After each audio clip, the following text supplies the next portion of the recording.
Hello friends, welcome back to my YouTube channel. So ಇವತ್ತಿನ video ಒಳಗ NCERT's ಪುಸ್ತಕಗಳದ ಒಂದು important ಪುಸ್ತಕಗಳ ಲಿಸ್ಟ್ ನಾ ಶೇರ್ ಮಾಡ್ಲಿಕತ್ತೀನಿ. ಯಾವ ಸ್ಟ್ಯಾಂಡರ್ಡ್ ಜೊತೆಗೆ ಪುಸ್ತಕಗಳ ಹೆಸರನ್ನು. ಈ ಪುಸ್ತಕ ಹೆಂಗದಾವಂದ್ರ ಪ್ರಿಲಿಮ್ಸ್ ಪ್ಲಸ್ ಮೇನ್ಸ್ ಗೆ ಹೆಲ್ಪ್ ಆಗ್ತಾವ ಅಂಡ್ ಈ ಪುಸ್ತಕಗಳನ್ನ ಸ್ಕಿಪ್ ಮಾಡಬಾರ್ದು ನೀವು ಎನಿ ಕಂಡೀಷನ್. ಸೊ ತೀರಾ ಇಂಪಾರ್ಟೆಂಟ್ ಇರುವಂತ ಒಂದು NCERT's ಪುಸ್ತಕಗಳ ಲಿಸ್ಟ್ ನಾ ಶೇರ್ ಮಾಡತೀನಿ. ಅಂಡ್ NCERT's ಮೇಲೆ ಆಲ್ಮೋಸ್ಟ್ ಇದು ನನ್ನ ಲಾಸ್ಟ್ ವಿಡಿಯೋ ಆಗಿರ್ತದ, ಯಾಕಂದ್ರೆ ಆಲ್ಮೋಸ್ಟ್ ಎಲ್ಲಾ ತರ ಇನ್ಫಾರ್ಮೇಶನ್ ಶೇರ್ ಮಾಡೇನಿ. ಲಾಸ್ಟ್ ಇದು ಒಂದು ಲಿಸ್ಟ್ ನ ಶೇರ್ ಮಾಡೋದು ಉಳಿದಿತ್ತಂತಲೇ ಇವತ್ತಿನ ವಿಡಿಯೋ ಒಳಗ ಲಿಸ್ಟ್ ಶೇರ್ ಮಾಡ್ಲಿಕತ್ತೀನಿ. ಅಂಡ್ ಫಸ್ಟ್ ಟೈಮ್ ಯಾರು ನನ್ನ ವಿಡಿಯೋಸ್ ನ ನೋಡ್ಲಿಕತ್ತೀರಿ ಅಂಡ್ ಇನ್ನವರೆಗೂ ಚಾನಲ್ಗೆ ಸಬ್ಸ್ಕ್ರೈಬ್ ಆಗಿಲ್ಲ ಅಂತಂದ್ರೆ ದಯವಿಟ್ಟು ಚಾನಲ್ಗೆ ಸಬ್ಸ್ಕ್ರೈಬ್ ಮಾಡ್ಕೊಡ್ರಿ ಮತ್ತ ಸಪೋರ್ಟ್ ಮಾಡ್ರಿ. ಈಗ NCERT ಪುಸ್ತಕಗಳಿಗೆ ಒಂದು ವೆಟೇಜ್ ಐತಿ ಅದರದೇ ಆದಂತ. ಸೊ ಬಟ್ ಈ NCERT ಪುಸ್ತಕಗಳನ್ನ ನೀವು ಓದೋ ಟೈಮ್ ಒಳಗ ಕ್ಲಾಸ್ ವೈಸ್ ಓದ್ಕೊಂತ ಹೋಗ್ಬೇಡ್ರಿ. ಅಂದ್ರೆ ಆರನೇದು ಪೂರ ಎಲ್ಲಾ ಓದ್ತೇನಿ, ಜಿಯೋಗ್ರಫಿ, ಹಿಸ್ಟ್ರಿ, ಪೊಲಿಟಿ ಎಲ್ಲಾ ಫಸ್ಟ್ ಆರನೇದು ಓದ್ತೇನಿ, ಆಮೇಲೆ 7ನೇ ತರಗತಿದ್ ಓದ್ತೇನಿ, ಆಮೇಲೆ 8ನೇ ತರಗತಿದ್ ಓದ್ತೇನಿ. ಈ ತರ ಓದಾಕ್ ಹೋಗ್ಬೇಡ್ರಿ. ಅದಕ್ಕಿಂತ ಬೆಸ್ಟ್ ವೇ ಯಾವ್ದಂದ್ರ ಸಬ್ಜೆಕ್ಟ್ ವೈಸ್ ಓದ್ರಿ. ಇನ್ಸ್ಟೆಡ್ ಕ್ಲಾಸ್ ವೈಸ್ ನೀವು ಸಬ್ಜೆಕ್ಟ್ ವೈಸ್ ಪುಸ್ತಕಗಳನ್ನ ಓದ್ರಿ. ಹೆಂಗಂತಂದ್ರೆ ಇವಾಗ history 6th, 7th, 8th, 9th, 10th, 11th, 12th ಅಷ್ಟು ಹಿಸ್ಟ್ರಿನ ಫಸ್ಟ್ ಓದ್ಕೊಂಡ್ಬಿಡ್ರಿ. ಆಮೇಲೆ ಪೊಲಿಟಿನ ಓದ್ಕೊಡ್ರಿ, ಆಮೇಲೆ ಜಿಯೋಗ್ರಫಿನ ಓದ್ಕೊಡ್ರಿ. ಆ ತರ ಓದಿದಾಗ ನಿಮಗ ಈಸಿ ಆಗಿ ಕಾನ್ಸೆಪ್ಟ್ ತಿಳಿತಾವ. ಯಾಕಂದ್ರೆ ಈಗ 6th ಸ್ಟ್ಯಾಂಡರ್ಡ್ ಹಿಸ್ಟ್ರಿನ ಓದ್ತೀರಿ, ಅದ್ರ ನೆಕ್ಸ್ಟ್ ಪಾರ್ಟ್ ಅನ್ನ ನಿಮ್ಗೆ 7th ಒಳಗಿರ್ತದ, ಅದ್ರ ನೆಕ್ಸ್ಟ್ 8th ಒಳಗಿರ್ತದ. ಸೊ ನೀವು ಒಂದೇ ಸಲ ಓದುವಾಗ ಏನಾಗ್ತೈತೆ ಅಂದ್ರೆ ಕಾನ್ಸೆಪ್ಟ್ ಗಳು ಕ್ಲಿಯರ್ ಮತ್ತೆ ರಿವೈಸ್ ಆಗ್ತಾ ಹೋಗ್ತಾವ್ ನಿಮಗ್ ಟಾಪಿಕ್ಸ್. ಅದ ನೀವು 6th ಓದಿ ಅಷ್ಟು ಓದಿ ಆಮೇಲೆ 7th ಸ್ಟಾರ್ಟ್ ಮಾಡಿದಾಗ ಗ್ಯಾಪ್ ಆದಾಗ ಸ್ವಲ್ಪ ನಿಮಗ ಕನ್ಫ್ಯೂಷನ್ ಆಗ್ತೈತಿ. ಸೊ ಬೆಸ್ಟ್ ವೇ ಯಾವ್ದಂದ್ರ ಸಬ್ಜೆಕ್ಟ್ ವೈಸ್ ಓದ್ರಿ. ಸೊ ಈಗ ಸ್ಟ್ರಾಟಜಿ ಆಗಿರ್ಬೋದು, ನೋಟ್ಸ್ ಮಾಡ್ಕೋಬೇಕೇನ ಅಥವಾ ಯಾವ ತರ ಓದ್ಬೇಕು, ಯಾವ ತರ ಓದ್ಬಾರ್ದು, ಪ್ರತಿಯೊಂದನ್ನು ಒಂದು ಸಪರೇಟ್ ವಿಡಿಯೋಸ್ ಮಾಡಿ ಅಪ್ಲೋಡ್ ಮಾಡೇನಿ. ಚೆಕ್ ಮಾಡ್ಕೊಳ್ರಿ ಫ್ರೀ ಇದ್ದಾಗ ಅಂಡ್ ಅವಶ್ಯಕತೆ ಬಿತ್ತಂದ್ರ. ಸೊ ಈಗ ಲಿಸ್ಟ್ ಇಂಪಾರ್ಟೆಂಟ್ ಹಿಸ್ಟ್ರಿ ಬುಕ್ಸ್ ನಾ ಹೇಳ್ತೀನಿ. ಹಿಸ್ಟ್ರಿ ಒಳಗ ನೀವು ಸ್ಕಿಪ್ ಮಾಡ್ಲೇಬಾರ್ದು ಅಂತ ಪುಸ್ತಕಗಳು NCERT ದ ಏನ್ಷಿಯಂಟ್ ಹಿಸ್ಟ್ರಿ ಸಲುವಾಗಿ RS Sharma old NCERT's. In case ಸಿಗ್ಲಿಲ್ಲ ಅಂತಂದ್ರೆ ನೀವು ಸಿಕ್ಕಿತ್ತು ಅಂತಂದ್ರೆ ಓದ್ಕೋಬಹುದು. ಇನ್ನ ಮೆಡಿವಲ್ ಹಿಸ್ಟ್ರಿ ಸಲುವಾಗಿ ಮಧ್ಯಕಾಲೀನ ಒಂದು ಇತಿಹಾಸ ಸಲುವಾಗಿ ಸತೀಶ್ ಚಂದ್ರ ಅವರೊಂದು ಪುಸ್ತಕ NCERT. ಇನ್ನ ಮಾಡರ್ನ್ ಹಿಸ್ಟ್ರಿ ಸಲುವಾಗಿ ಬಿಪಿನ್ ಚಂದ್ರ ಅವ್ರದ್ದೊಂದು NCERT. ಸೊ ಹಿಸ್ಟ್ರಿ ಸಲುವಾಗಿ 3 ಪುಸ್ತಕಗಳು ಇಂಪಾರ್ಟೆಂಟ್ ಅದಾವ.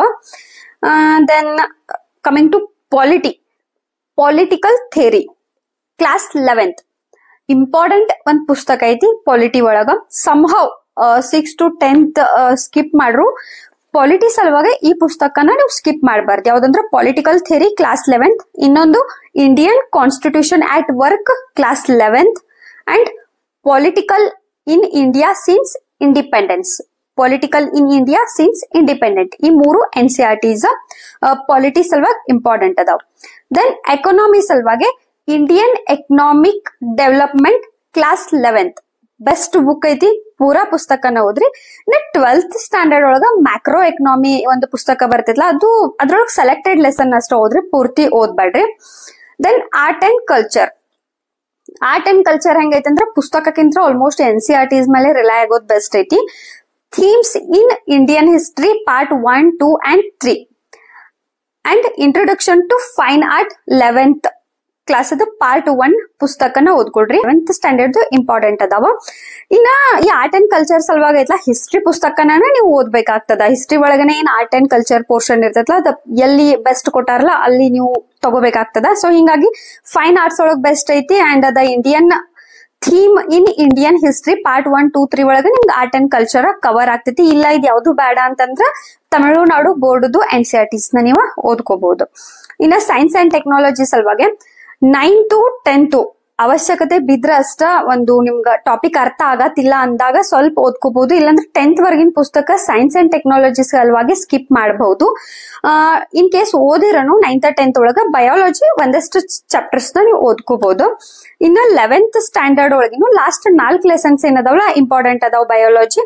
ಆ ಚಾಪ್ಟರ್ಸ್ ನ ಓದ್ಕೊಂಡ್ರ ಮುಗಿತದ.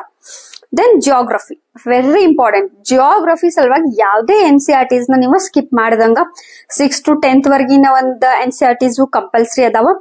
Then 11th standard class 11th 2 book, class 12th 2 book. ಈ 4 ಜಿಯೋಗ್ರಫಿ NCERTs ಏನದಾವ ಪೂರಾ ಬಹ್ಯಾಟ್ ಹಾಕ್ರಿ ನೀವು.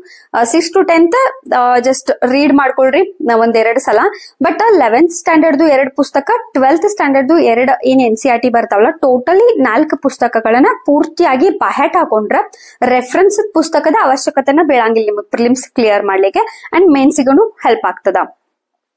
ಇನ್ನ ಸೊಸೈಟಿ ಈ ಪೋರ್ಷನ್ ಎಲ್ಲಿ ಬರ್ತದ ನಿಮ್ಗಂದ್ರೆ ಇದು ಜಾಸ್ತಿ ನಿಮಗೆ ಮೇನ್ಸ್ ಒಳಗ ಹೆಲ್ಪ್ ಆಗ್ತದ. ಕೆಲವು NCERTs ಏನದಾವಲ್ಲ ಮೇನ್ಸ್ ಗೆ ಹೆಲ್ಪ್ ಆಗುವಂತ NCERTs ಅದಾವ, ಅದ್ರೊಳಗ್ ಸೊಸೈಟಿ ಇದು ನೀವು ಮೇನ್ಸ್ ಪರ್ಪಸ್ ಅನ್ನ ಓದ್ಬೇಕು. ಪ್ರಿಲಿಮ್ಸ್ ಒಳಗ್ ಹಾರ್ಡ್ಲಿ 1 ಕ್ವಶನ್ 2 ಬರ್ಬಹುದು, ಅದು ಬಂದ್ರೆ ಬರ್ತದ ಇಲ್ಲಂದ್ರೆ ಇಲ್ಲ, ಬಟ್ ಮೇನ್ಸ್ ಒಳಗ್ ಓದ್ಲೇಬೇಕು. So Indian society 12th standard 2 ಪುಸ್ತಕಗಳು ಬರ್ತಾವು, ಅದನ್ನ ಓದ್ಕೊಂಡ್ರ ಇನಫ್ ಐತಿ.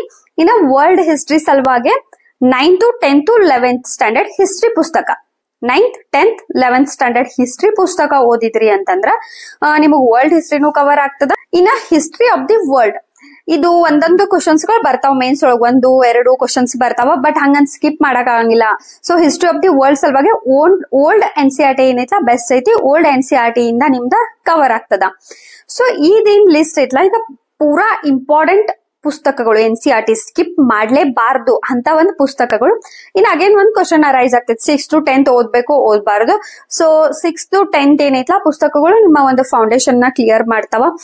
ಸೊ ಕಾನ್ಸೆಪ್ಟ್ ನ ಅರ್ಥ ಮಾಡ್ಕೊಳಿಕ್ಕೆಲ್ಲ ಹೆಲ್ಪ್ ಆಗ್ತಾವ. ಸೊ 6 to 10th ಆದ್ರೂ ಓದ್ರಿ ಅಥವಾ 8th to 10th ಓದ್ರೂ ನಡೀತದ. ಇನ್ನ ಕೆಲವು ವಿದ್ಯಾರ್ಥಿಗಳು ಯಾರು ಸಬ್ಜೆಕ್ಟ್ ಒಳಗೆ ಎಕ್ಸ್ಪರ್ಟ್ ಅದೇರಿ, 11th ಸ್ಟ್ಯಾಂಡರ್ಡ್ ಒಳಗೆ ನಿಮಗ ಟಾಪಿಕ್ಸ್ ಪರ್ಫೆಕ್ಟ್ ತಿಳಿಯತಾವ ಅಂಡ್ ಸ್ಟ್ಯಾಂಡರ್ಡ್ ಐತಿ ನಿಮ್ಮೊಂದು ಪ್ರಿಪ್ರೇಷನ್ ಅನ್ನೋರ ಸಂಭವ ನೀವು ಸ್ಕಿಪ್ ಮಾಡ್ಕೋಬಹುದು. ಐ ಹೋಪ್ ಈ ಒಂದು ವಿಡಿಯೋ ಯೂಸ್ಫುಲ್ ಆಗೈತೆ ಅನ್ಕೋತೇನೆ. ನೆಕ್ಸ್ಟ್ ವಿಡಿಯೋ ಒಳಗೆ ಸಿಗೋಣ. Thank you.